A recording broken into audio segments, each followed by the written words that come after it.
Analysis. Base load power is a term we're hearing a lot in discussions about our energy future. But what does it mean, and is it really relevant? Because wind and solar are intermittent, the argument goes, we need a constant power source chugging away in the background to cover supply when the sun goes down and the wind stops. Key points. The base load concept is misinterpreted and outdated. Demand varies hugely and energy production needs to be responsive. Hydro can be used to balance intermittent solar and wind, but energy researchers say the term is a dinosaur that has been misunderstood, and that it no longer applies to our dynamic energy market. What is base load power? Coal-fired power stations can take days to fire up from coal to full capacity, and when demand slumps during off-peak periods, shutting down isn't an option. So when these power plants were being built in Australia, a market solution was created, says Professor Anthony Vassallo, Chair of Sustainable Energy Development at the University of Sydney. In the 70s, to stop them from having to turn off overnight, the regulators and the operators offered very low-cost electricity for consumers to run their hot water systems, which in turn sustained the base load on the power station, he says. Base load refers to the minimum level of output that these big power generators could go to before they turned off. But today, as more and more renewables such as wind are feeding the grid, coal-fired power stations are often forced to pay to keep their turbines running when demand drops. Coal-fired power stations have been forced to pay to keep supplying to the grid.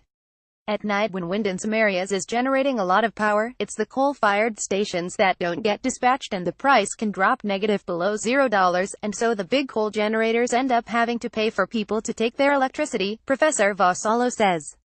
If not base load, then what? Researchers argue that this base load of supply from coal-fired power stations has been falsely translated as a baseline of consumer demand. The idea of there being an average or base electricity load doesn't make sense.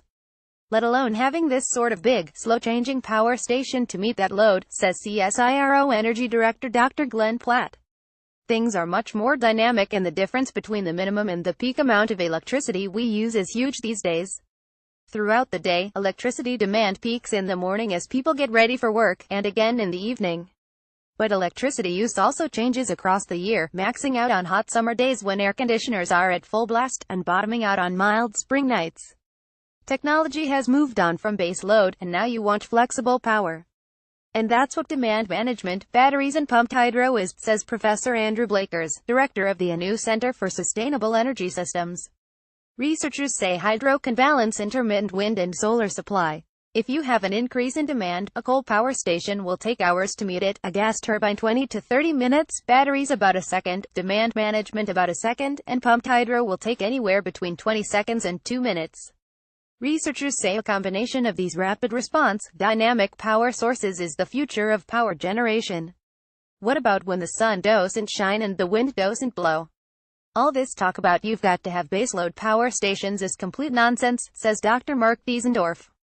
His team at the University of New South Wales ran thousands of computer simulations correlating hourly power consumption data from the National Electricity Market (NEM) in 2010, with the potential power generation of renewables, based on recorded weather data for the same year. He claims that a combination of existing technologies, including hydro and biofueled gas turbines, were able to supply the simulated NEM even during peak demand, on winter evenings following overcast days. No single one does all the job. You probably need a mix of hydro, which may include off-river pumped hydro, and possibly open-cycle gas turbines, he says. For those of us who work in the field, this is very straightforward now. But the barriers aren't primarily technological. Professor Blakers agrees. He says that Australia's energy future lies in solar and wind, with pumped hydro as a balancing source. Pumped hydro is 100-year-old technology, completely off the shelf, and importantly you can get these pumped hydro sites built before 2022, he says. A recent study that we published shows that there's about 22,000 potential pumped hydro sites on the East Coast. We only need 20 or 30 of them. A more connected energy grid question isn't really a case of can you do it, it's a question of what cost, says Dr. Platt. Regardless of the energy mix, the researchers agree that a much greater capacity to transmit power across a connected grid is essential for a future dynamic energy system to work. It would be very, very good to join South Australia by transmission line directly to New South Wales. It would make the whole national electricity market a more stable system, Dr. Diesendorf says.